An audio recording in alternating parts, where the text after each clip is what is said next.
Nancy Blanton, and I would like to tell a story about Dallin's quest to raise the Paul Revere Monument. Much like Paul Revere's ride, Dallin's quest to raise this monument was not a smooth one. Facing personal prejudice, bureaucratic stone walls, and tight municipal purses, it took Dallin 57 years and 7 different versions of the model before it was finally erected in the north end of Boston in September of 1940. In October of 1882, a committee was established by Mayor Augustus P. Martin to lead an effort to erect an equestrian statue to the memory of Paul Revere.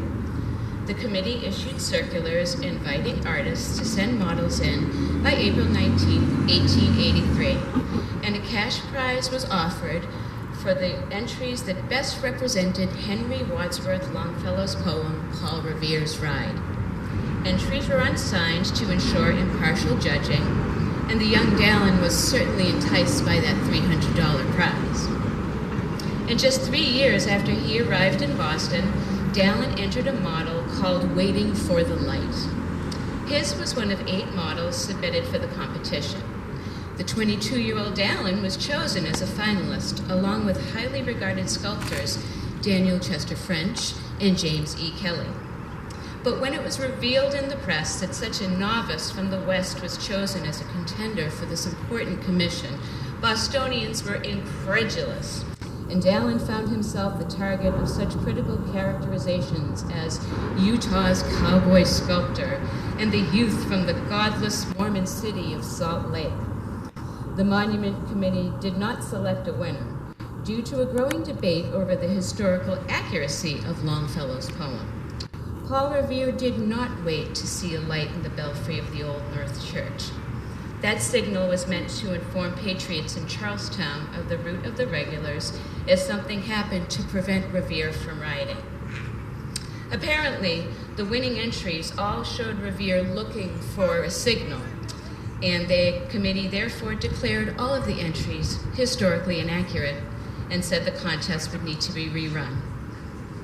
Dallin submitted a second model for a runoff competition with Daniel Chester French, James Kelly, and Thomas Ball, who you might recognize from the George Washington Monument in Boston Public Garden. Dallin's model won again, and despite praise for his entry, the committee remained undecided due to concerns about his age and lack of experience. But in November of 1884, the committee finally negotiated with Dallin and asked him to revise the second model. So Dallin completed a third model, which was approved, and he was finally awarded the commission. He was to receive $25,000 and 2 years to complete the project. I won't go into the year-long contract delay, or we'll be here all day. So I'll just get to the other part. Sadly, public support declined after a disparaging letter from Dallin's former teacher, Truman Bartlett, was printed in a Boston newspaper. In this letter, Bartlett severely criticized Dallin's model, declaring it an impossible man on an impossible horse.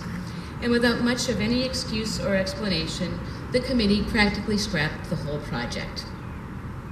Our man Dallin carried on with life, including successful studio training in Paris.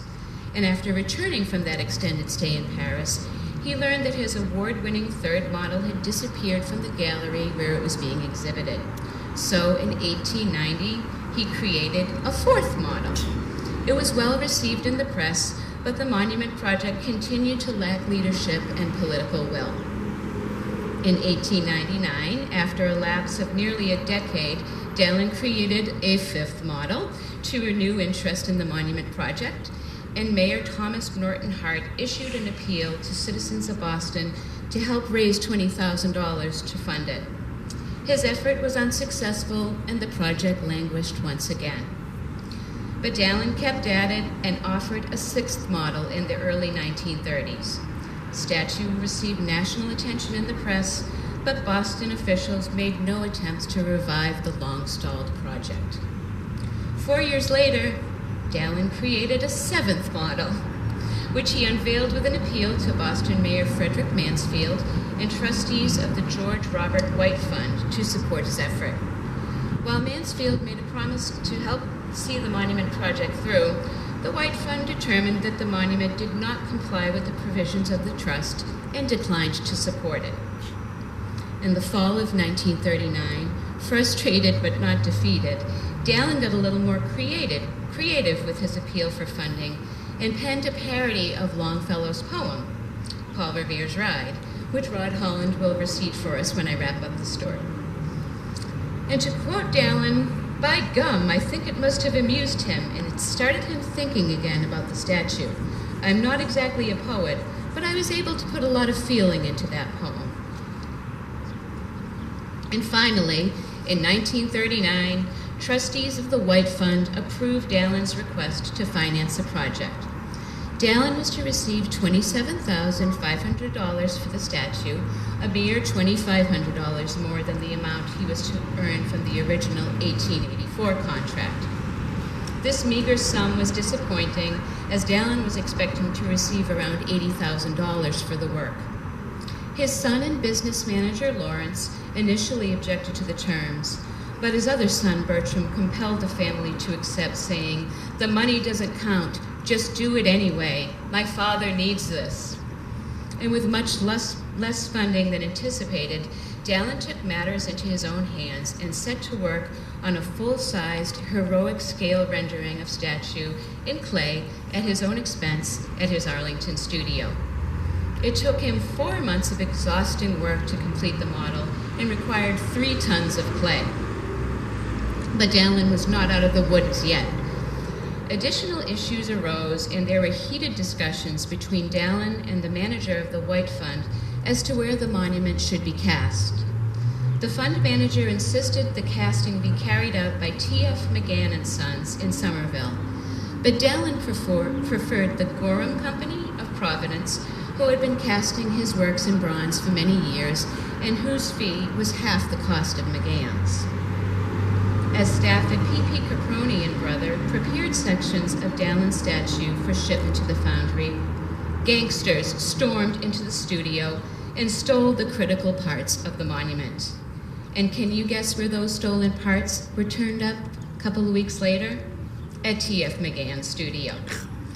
And the Dallin family made the difficult decision to refrain from publicly accusing officials of wrongdoing, fearing doing so would delay the project even further. And then finally, the Revere Monument was dedicated on Sunday, September 22nd, 1940, on the Prado in the North End of Boston. The ceremony featured band and chorus performances and speeches by high-profile Bostonians. When his turn came, Dallin, then 74 years old, stood up to the podium to acknowledge his achievement and simply bowed and said thank you. And might I say, unofficially on behalf of the city of Boston and its greatly appreciative surrounding communities, thank you, Cyrus, for spending 57 years working toward creation of a monument that not only recognizes a great patriot, but has also become a major tourist attraction as well as an icon of the city of Boston.